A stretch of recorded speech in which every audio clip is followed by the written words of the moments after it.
जय जय श्री चैतन्य जय नित्यानंद, श्री अद्वैत चंद्र जय गौर भक्त वृंद। जय जय श्री चैतन्य जय नित्यानंद, श्री अद्वैत चंद्र जय गौर भक्त वृंद। जय जय श्री चैतन्य जय नित्यानंद, श्री अद्वैत चंद्र जय गौर भक्त वृंद। हरे कृष्णा। केवल 14 दिन या 2 हफ्ते बाकी हैं हमारे गौर हरि श्री चैतन्य महाप्रभु के आविर्भाव आने ही वाला है। सिर्फ 2 ही हफ्ते बाकी हैं, लेकिन हमारे कथा में वो ऑलरेडी आविर्भूत हो चुके हैं। एवं जब भी बाल्य अवस्था में महाप्रभु मतलब गौर सुंदर जब रोते थे तो उनको चुप कराने के लिए एक ही चीज़ करना पड़ता था। वो ये था कि आसपास जितने भी लोग थे उनको हरि हरि या कृष्णा कृष्णा, आप सभी बोल सकते हैं, हरि हरि कृष्णा कृष्णा, ऐसे करके बार बार बोलना पड़ता था। और जैसे ही वो कृष्ण का नाम सुनते थे तुरंत शांत हो जाते थे हमारे गौर सुंदर। फिर जैसे ही सब शांत होते थे वो फिर से रोना चालू करते थे, ओए ओए ओए ऐसे रोते थे। फिर सभी फिर से बोलते थे कृष्णा कृष्णा हरि हरि, तो वापस वो शांत हो जाते थे। तो इस प्रकार भगवान श्री गौर हरि का नाम गौर हरि पड़ा। एवं इस तरह से वो सभी को प्रोत्साहित करते थे श्री कृष्ण का नाम लेने के लिए, चाहे वो एकदम छोटे से नन्हे से बाल्य अवस्था में ही क्यों न रहे। तो इस प्रकार बहुत सारी लीलाएं हैं, लेकिन समय के अभाव के कारण से हम सब कुछ इन डिटेल नहीं चर्चा कर सकते। तो हम थोड़ी सी अपनी जो कथा है उसको फास्ट फॉरवर्ड करेंगे आज। एवं किशोर अवस्था में जब वो 10-11 साल के थे तब से चालू करेंगे।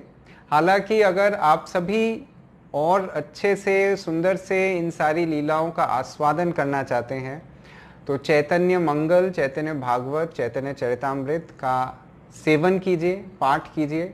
वहाँ से आपको ये सारा इन्फॉर्मेशन मिल जाएगा। ओम अज्ञानतिमिरन्धस्य ज्ञानांजनाशलाकया चक्षुरुन्मीलितं येन तस्मै श्री गुरुवे नमः। नमो विष्णुपादाय कृष्ण पृष्ठाय भूतले श्रीमते भक्तिवेदांत स्वामिनिति नामिने। नमस्ते सारस्वती देवे गौरवाणी प्रचारिणे निर्विशेष शून्यवादी पाश्चात्य देशतारिणे। जय श्री कृष्ण चैतन्य प्रभु नित्यानंद, श्री अद्वैत गदाधार शिवासादि गौर भक्तवृंद। हरे कृष्णा कृष्णा कृष्णा हरे हरे, हरे राम राम राम हरे हरे। महाप्रभु बहुत ही he was a very intelligent boy, बहुत ही बुद्धिमान थे। एवं किशोर अवस्था में ही पांडित्य था उनको, काफ़ी शास्त्र का ज्ञान, शास्त्र में बहुत ही निपुण थे वो, स्पेशली ग्रामर, व्याकरण, इन सब चीज़ों में, लॉजिक में उनको कोई भी हरा नहीं सकता था। तो एक समय ऐसा हुआ उनका विवाह भी हो गया था। जब वो 11 साल के थे तो ऑलरेडी वो विवाहित थे, क्योंकि उस समय छोटे अवस्था में ही विवाह करा दिया जाता था। एवं उनकी धर्मपत्नी का नाम था लक्ष्मी प्रिया देवी। तो 11 साल के जब हुए तो वो कुछ दिन के लिए east of Bengal, that is Bangladesh में वो गए थे। और जहाँ भी जाते थे वो केवल हरि का नाम का ही प्रचार करते थे। सभी उनसे मिलने के लिए आते थे।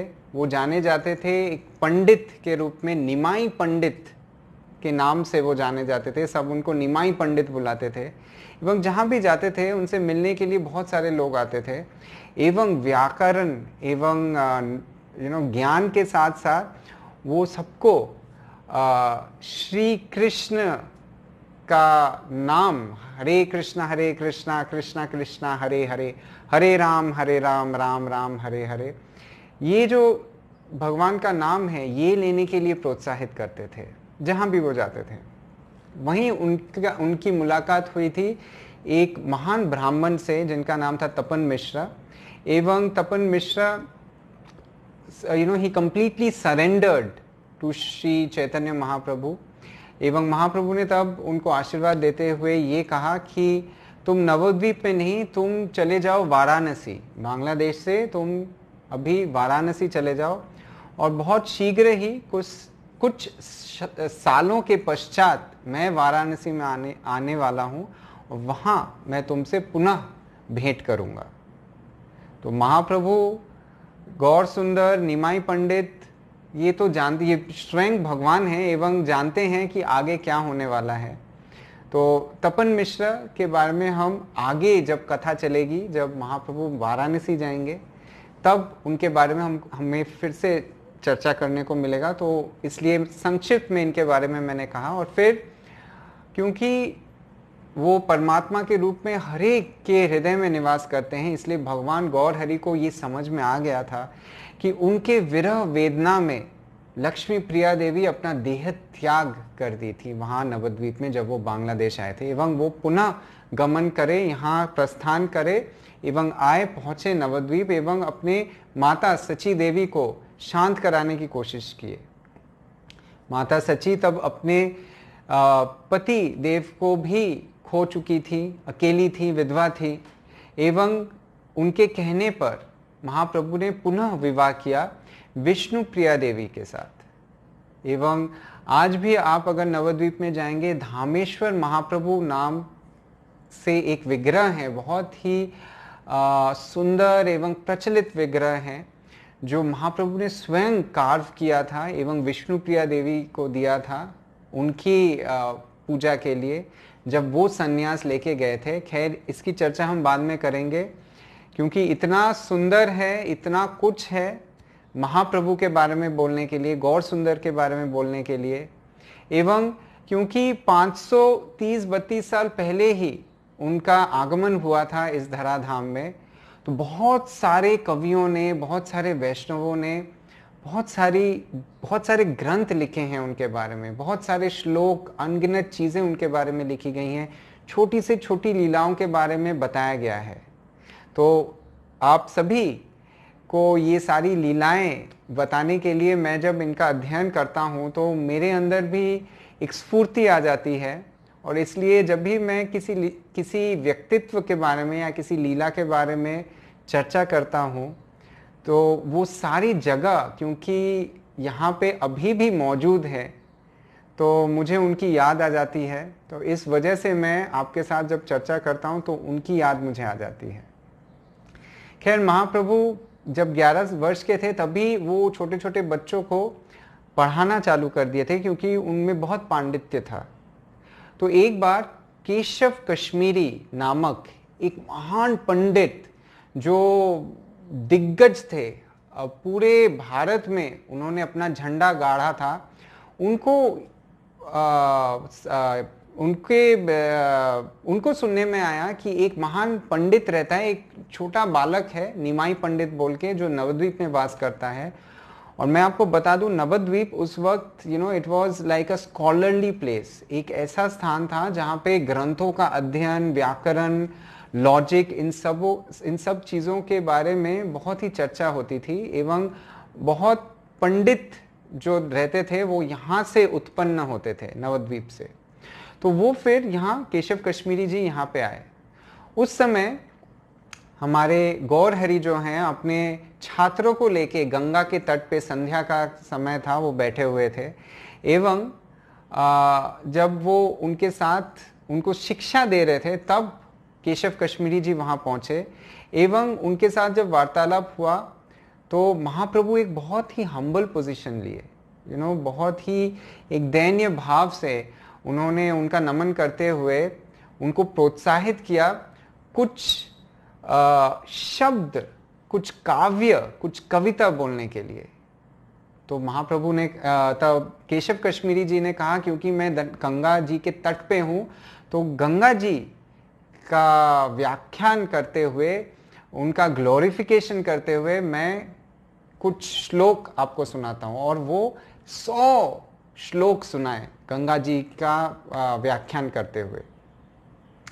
तब महाप्रभु ने उनको फिर रोक के कहा, बहुत ही दयनीय भाव से उन्होंने कहा कि क्या आप इतना सुंदर श्लोक बोले हैं कि मेरा हृदय छू गया ये, तो कि मैं आपको आपका ही एक श्लोक है उसको सुनाता हूँ बोल के वो एक सुंदर सा श्लोक उनको सुनाए। एवं केशव कश्मीरी जी को ये समझ में आ गया कि ये सही में कोई साधारण व्यक्तित्व नहीं है, क्योंकि मैं बहुत जल्दी 100 श्लोक बोला, उसमें से एक श्लोक को सटीक रूप से फिर से रिपीट करना भी आसान काम नहीं है।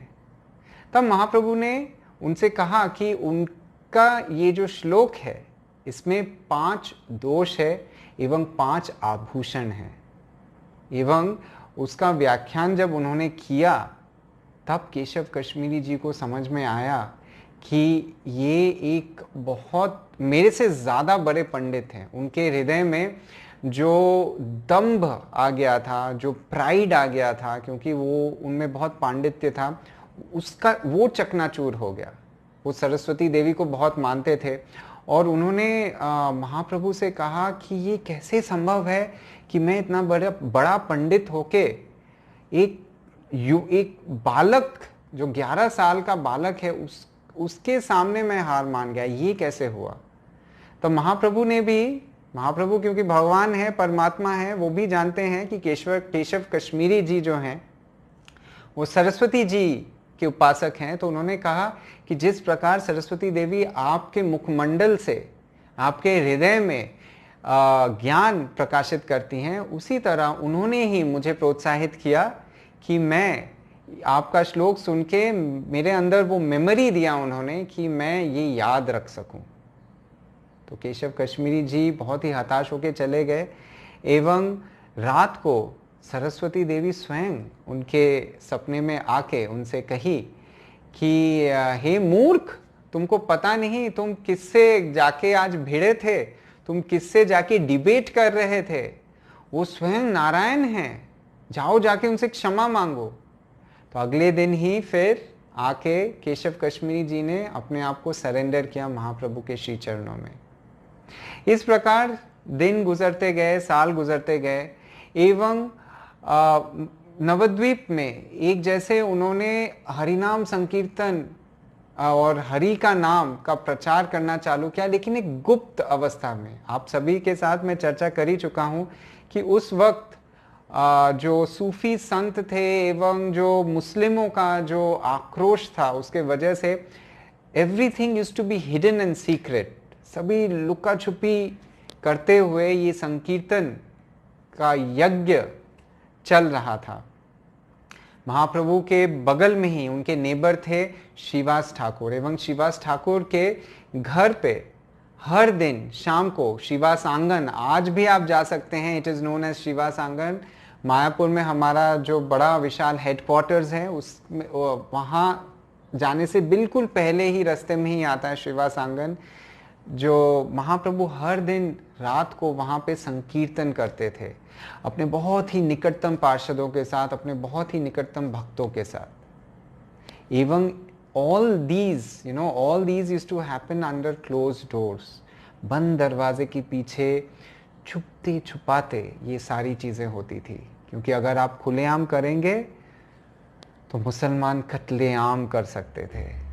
तो आप समझ सकते हैं कि महाप्रभु भगवान किस परिस्थिति में आविर्भूत हुए। एवं अंदर ही अंदर वो ये जो संकीर्तन का यज्ञ था, ये जो संकीर्तन का आंदोलन था, उसकी शुरुआत उन्होंने कर दी थी श्रीवास आंगन से। श्रीवास आंगन में कई सारी सुंदर लीलाएं हैं।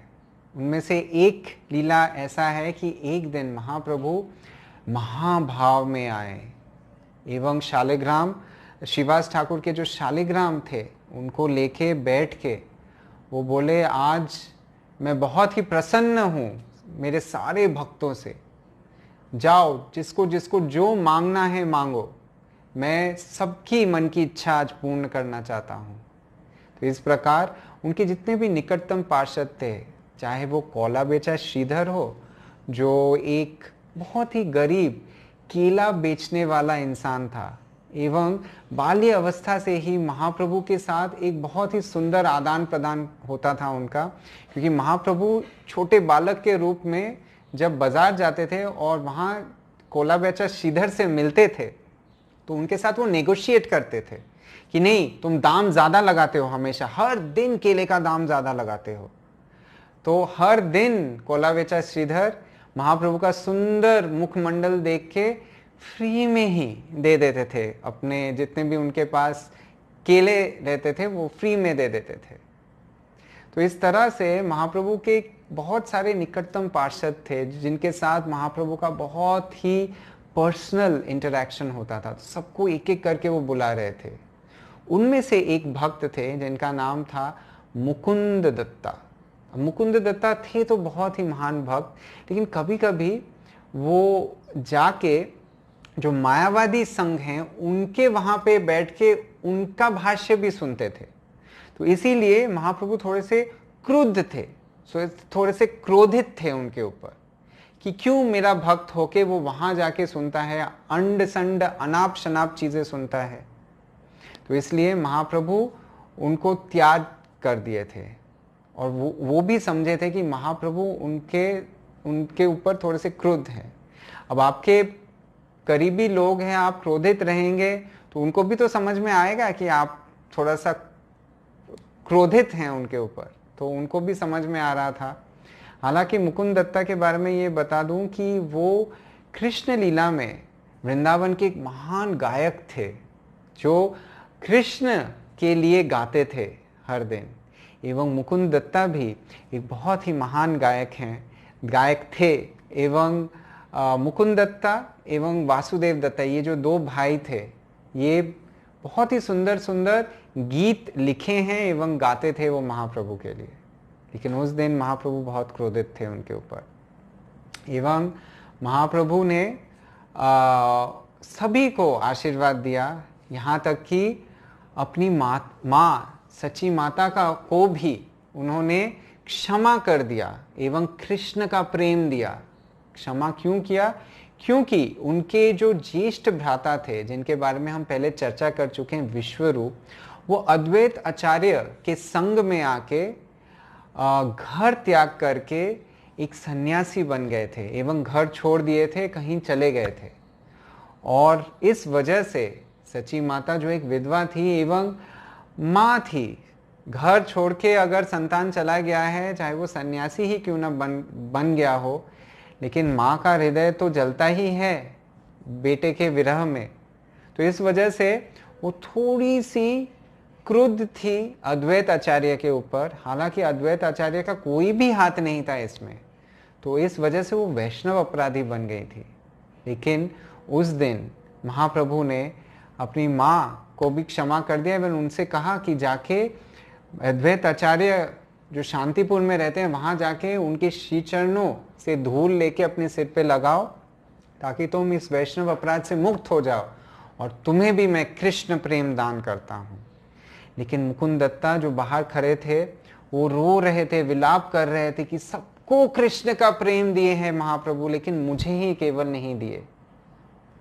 एवं उनका संदेशा लेके जब एक भक्त आए महाप्रभु के पास तो महाप्रभु क्रोधित होके बोले, जाओ जाओ और जाके उसको बोलो कि करोड़ों वर्ष तक मैं उसको कृष्ण प्रेम नहीं दूंगा, उसको मेरा आशीर्वाद नहीं मिलेगा।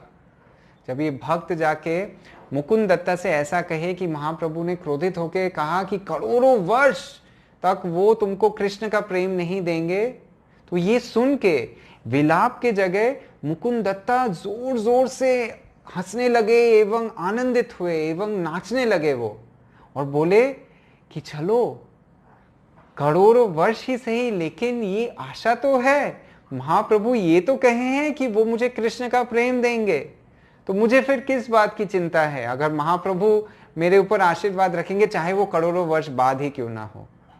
जब महाप्रभु के पास ये संदेशा आया तो महाप्रभु बहुत खुश हुए एवं महाप्रभु बोले, जाओ जाके उसको बोलो उसका जो ये करोड़ों वर्ष की जो ये जो तपस्या थी, ये करोड़ों वर्ष में निमेष में ही समाप्त कर देता हूं एवं करोड़ों वर्ष आज खत्म हो गए, उसको भी बुलाओ, मैं उसको भी कृष्ण का प्रेम दूंगा।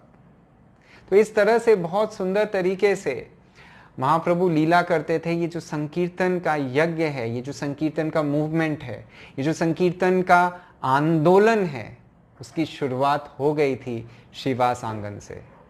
बहुत सारे लोग थे जो स्मार्थ ब्राह्मण थे, जो इस संकीर्तन में हिस्सा नहीं ले पा रहे थे। वो आते थे एवं बाहर से सुनते थे, अंदर कुछ बहुत कीर्तन नर्तन की आवाज आ रही थी एवं उनको लगता था कि अंदर क्या चल रहा है, लेकिन बाहर किसी को समझ में नहीं आता था कि अंदर चल क्या रहा है श्रीवास आंगन के। लेकिन एक दिन एक इंसान था जिसका नाम था चपल गोपाल।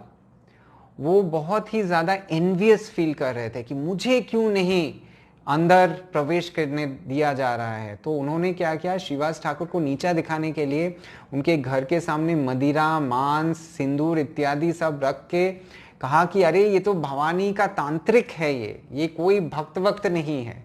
जब इस तरह से उन्होंने कोशिश की कि श्रीवास ठाकुर को वो नीचा दिखाए, श्रीवास ठाकुर जो स्वयं नारद मुनि हैं, भगवान के परम भक्त हैं, जब उनके ऊपर लांछन लगाया गया तो महाप्रभु ने ऑटोमेटिकली ही उनको 3 दिन के पश्चात कुष्ठ रोग हो गया एवं उनके पूरे शरीर में फुंसी हो गया, जिसमें से पस निकल रहा था, कीड़े मकोड़े आ गए उनके शरीर में एवं वो बहुत बीमार रहने लग गए। एवं पहले के ज़माने में अगर कोई कुष्ठ रोगी रहता था तो उसको त्याग देना पड़ता था गांव, क्योंकि वो बहुत ही कंटेजियस डिजीज था, बहुत ही जल्दी फैल जाता था। तो इसलिए अगर किसी को कुष्ठ रोग होता था तो उसको बाहर निकाल देते थे गांव से, नहीं तो बाकी सभी लोगों को कुष्ठ रोग हो जाएगा। तो उसको फिर बाहर निकाल दिए। एवं एक दिन संध्या के समय गंगा के तट पे महाप्रभु से मिलके उसने क्षमा याचना की, लेकिन महाप्रभु ने उसको क्षमा नहीं की। ये हमको समझना पड़ेगा इस लीला से कि आप चाहे जितने भी पाप कर्म क्यों ना करें, महाप्रभु आपको फिर भी कृष्ण प्रेम देंगे।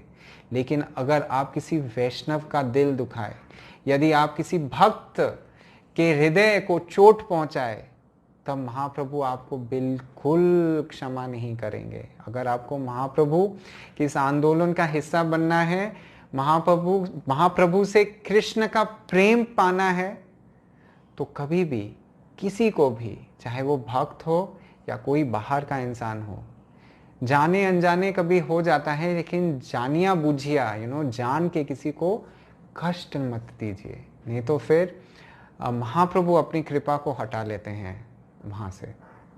इस तरह से दिन बीतते गए, आंदोलन बढ़ता गया, लेकिन नित्यानंद प्रभु का मिलन अभी तक नहीं हुआ था हमारे गौर सुंदर से। गौर निताई जो जाने जाते हैं इटर्नल एक पेयर के रूप में, वो अभी तक उनका मिलन हुआ नहीं था।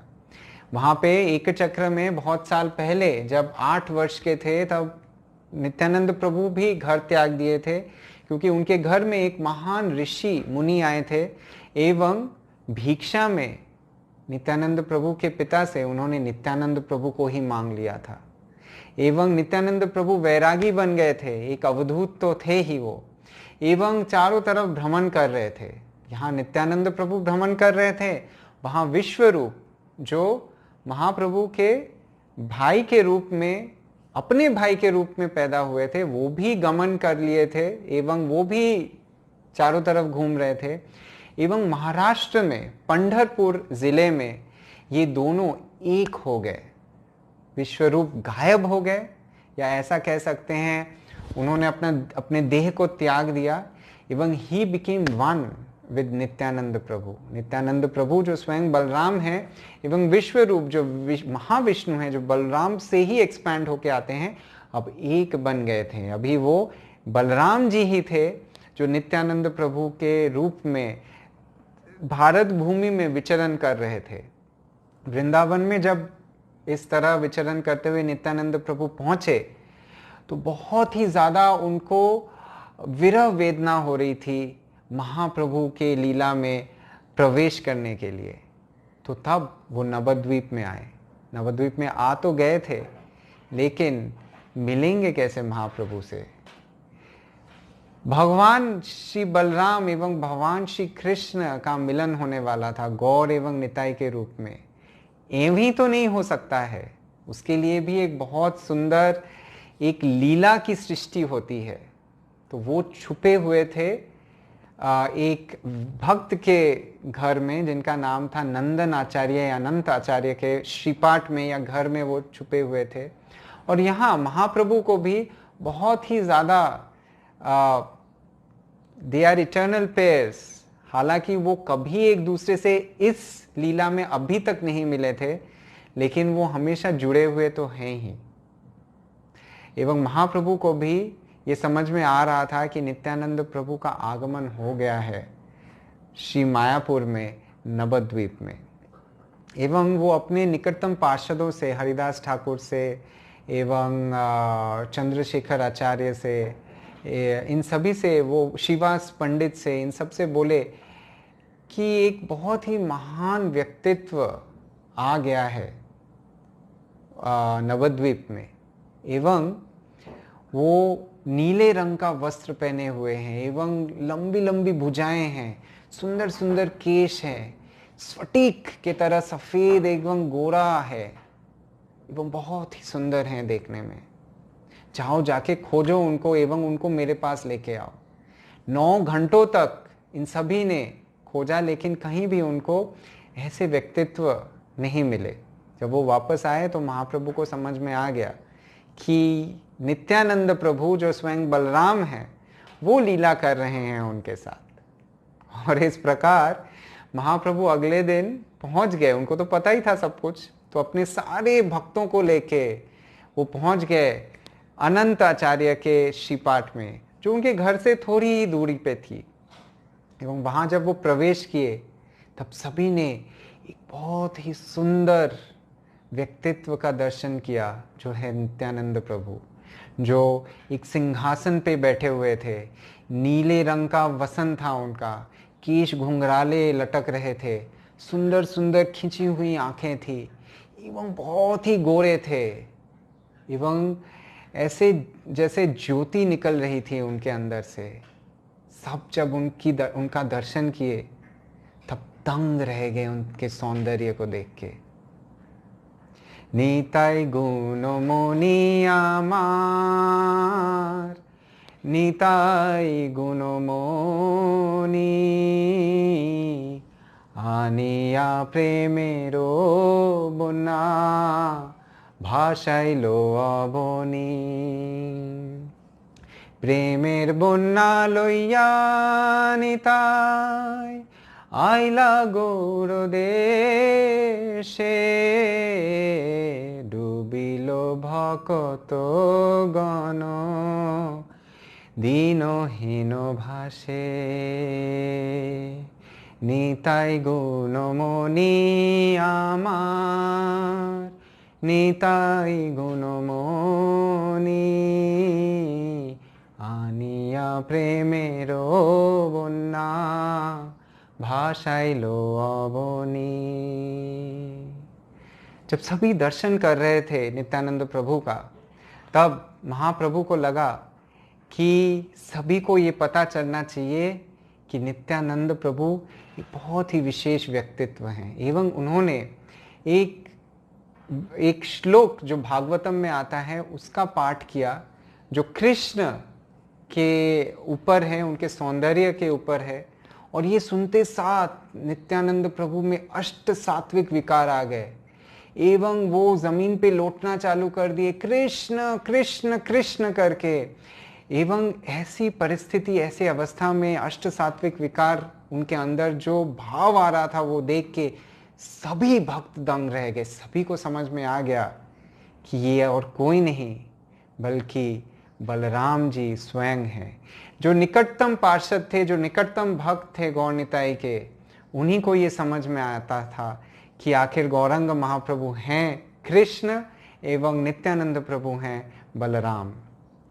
जब इस तरह से नित्यानंद प्रभु वापस जो सही हालत में आए तो गौरंग महाप्रभु उनसे लिपट गए एवं उनको गोदी में बैठा के उनसे उनसे वार्तालाप करने लगे, एक दूसरे को सिर्फ देखते रहे, जैसे जन्मों जन्मों के बाद उनका मिलन हुआ हो।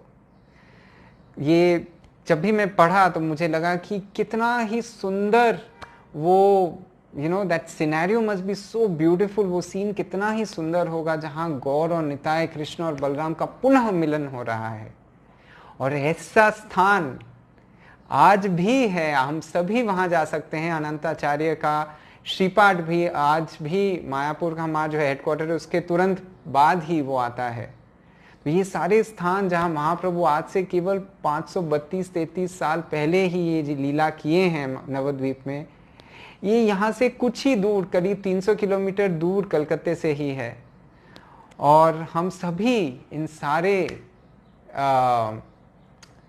तीर्थ स्थानों का, सारे धामों का दर्शन कर सकते हैं। कितने ही भाग्यशाली हैं हम जो हम गौर मंडल भूमि में निवास करते हैं। आगे हम चर्चा और करेंगे। समय जैसे ठहर जाता है जब गौर निताई की चर्चा होती है, जब गौर कथा होता है, लेकिन हमें समय के अनुसार चलना पड़ेगा। तो अगले हफ्ते हम इस चर्चा को और आगे बढ़ाएंगे। आज के लिए हरे कृष्णा कृष्णा कृष्णा हरे हरे, हरे राम राम राम